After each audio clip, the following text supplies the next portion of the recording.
Seguimos compartiendo este chocolatín de Burgos, lo decíamos en el bloque anterior, estamos en contacto telefónico con Manuela Calvo, ella es comunicadora social, es periodista, defensora de derechos humanos y documentalista. Por sus investigaciones padeció persecución judicial y censura. Bienvenida, Manuela, al Chocolatín de Burgos. Hola, ¿qué tal? Hola. Gracias por atendernos.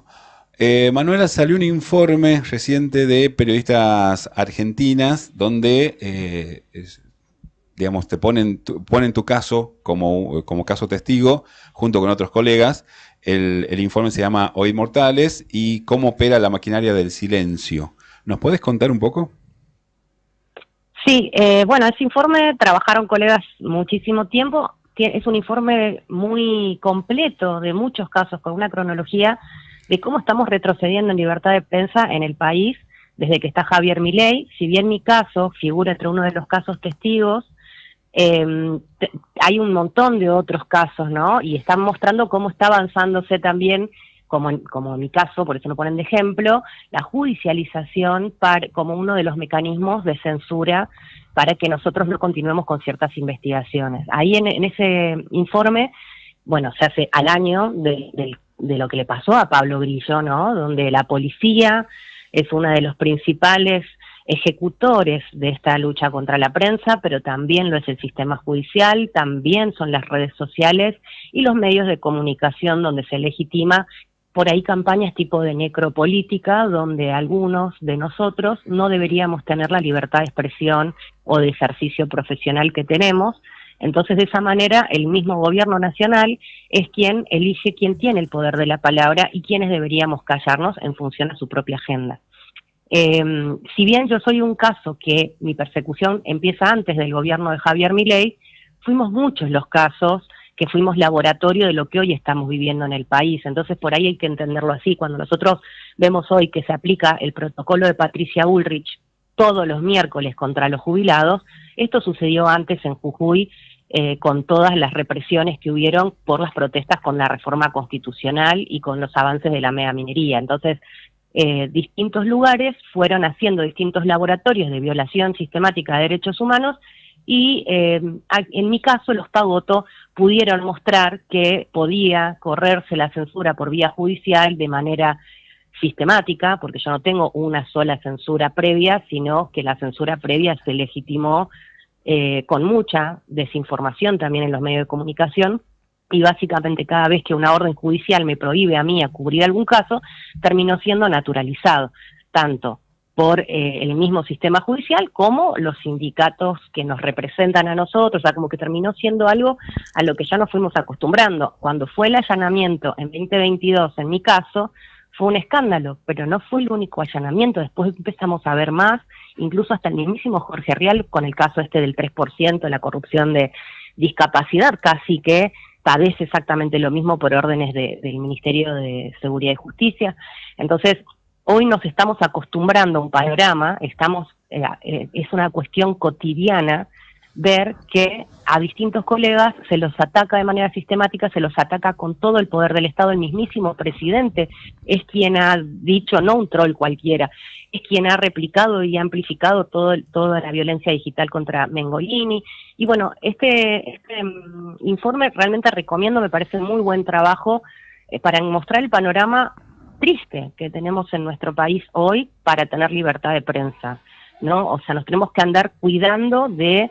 Yo por lo menos ya lo tengo acostumbrado, pero ya son muchos años de judicialización. El SLAP, que es el litigio estratégico contra la participación pública, es algo que está tipificado, digamos, es algo que tienen los organismos internacionales muy presentes, las cortes internacionales muy presentes, porque han habido muchas víctimas de este tipo. En general somos defensores y defensoras de derechos humanos, pero también hay colegas periodistas que han ido escalando con este tipo de litigio estratégico, hasta incluso para justificar después asesinatos.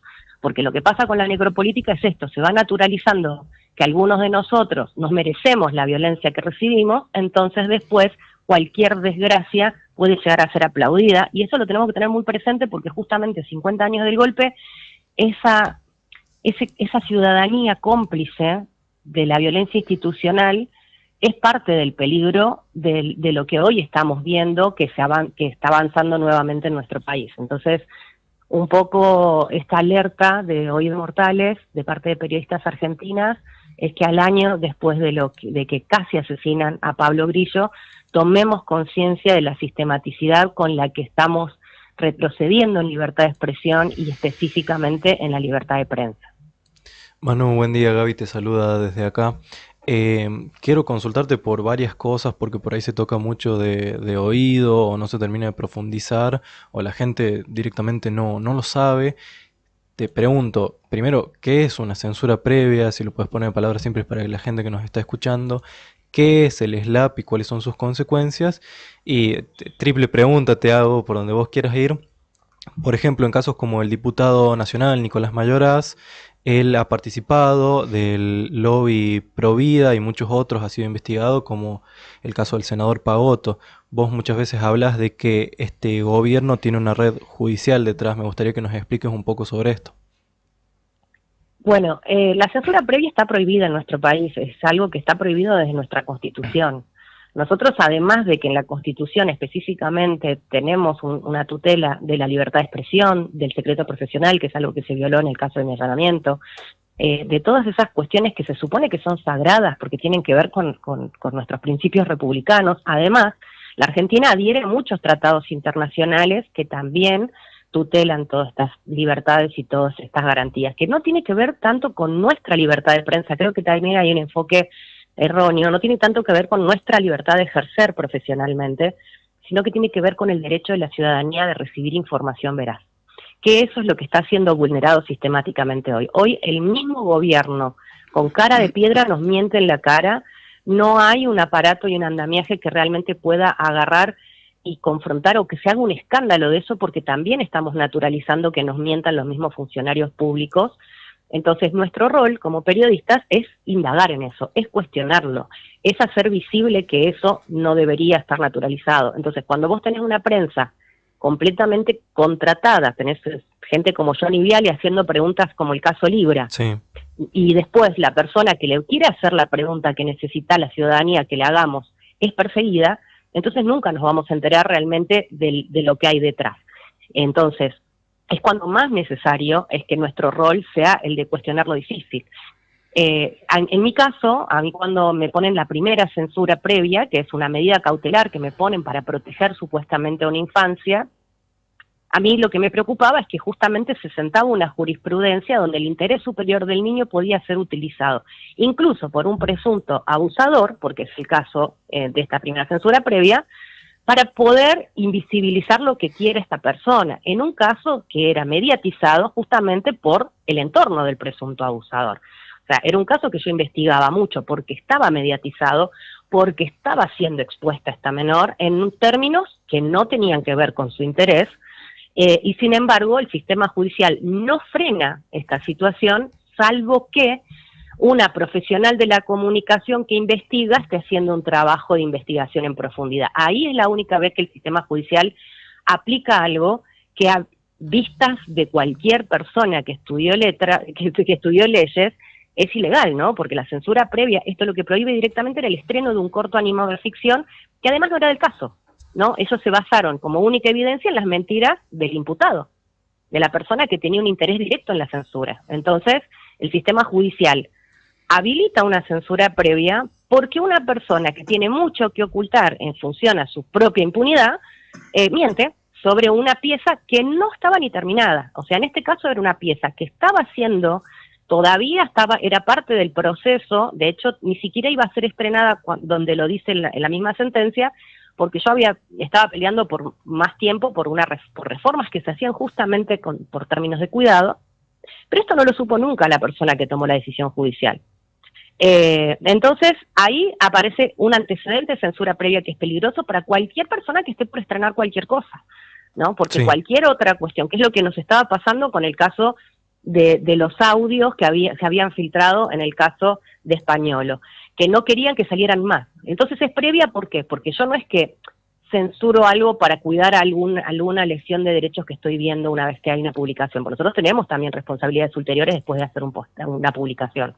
que alguien que se ofendió o alguien que se sintió lesionado su honor. Si no, por las dudas, yo te impido eso. Y después esto fue escalando, porque empezamos a tener intimaciones, vos también las tuviste, Gaby, Sí, sí. para no hablar de casos de los que nunca habíamos hablado, ¿no? Porque empezamos a tener intimaciones legales, incluso nos incluyeron en expedientes de causas que uno no cubrió, para que por las dudas no pudiéramos cubrirlas. Entonces La Rioja, tristemente, gracias al sobrino del senador Pagotto, no es un dato menor, y esto yo lo traigo a colación porque mi primer documental, el que estamos viendo en pantalla, Mala Víctima, es un caso que posterior al documental salió una sentencia muy importante de un caso testigo de material íntimo de difusión de material íntimo sin consentimiento, que es el caso de Paula Sánchez Frega y Patricio Pioli, donde el abogado de la defensa era Juan Carlos Pagotto, el mismísimo senador.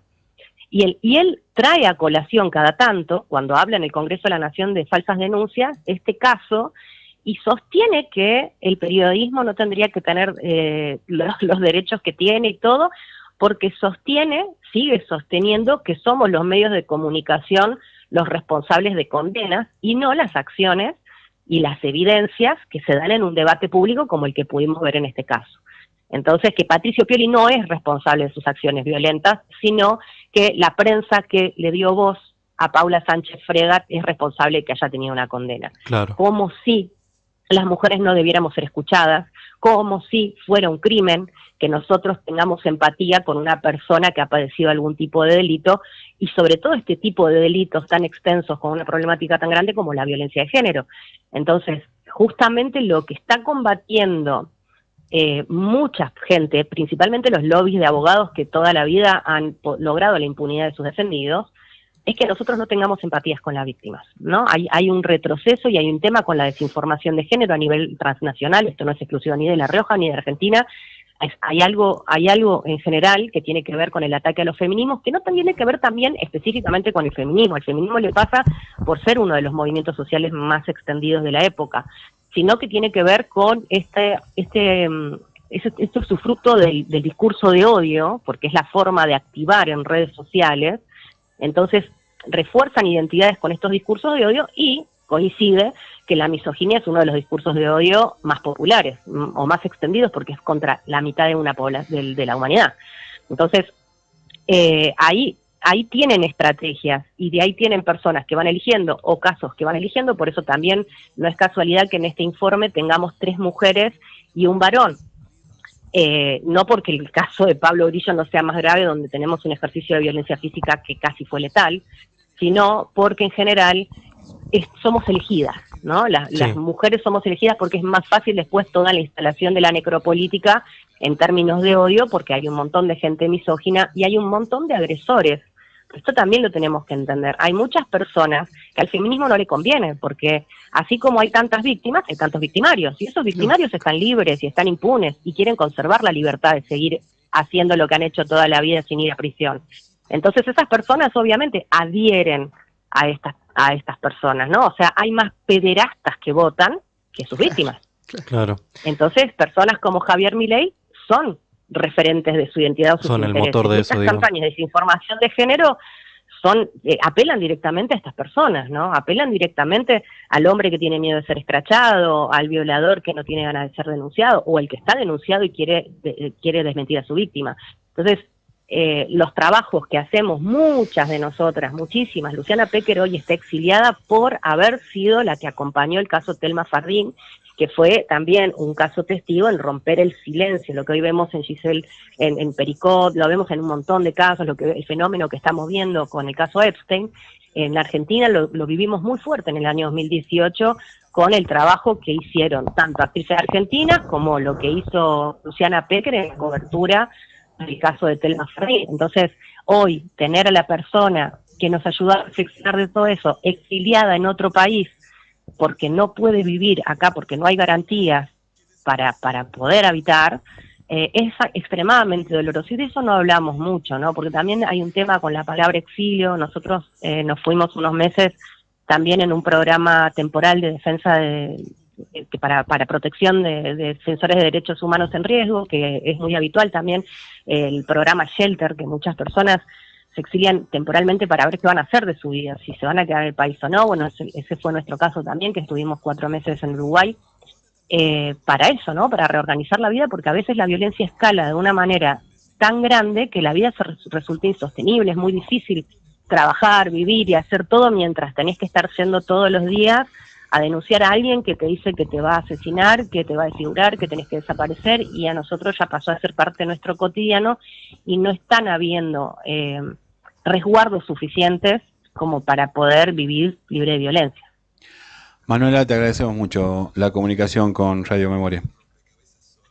No, por favor, disculpen que por ahí yo pongo primero y sigo hablando, y no sé si quedaron dos o tres preguntas de Gaby que se las dejé en el aire, pero bueno, me parecía como importante hacer énfasis en eso. No hay problema. Muchas gracias por la comunicación. Gracias a ustedes por el espacio. Gracias, abrazo. Un abrazo.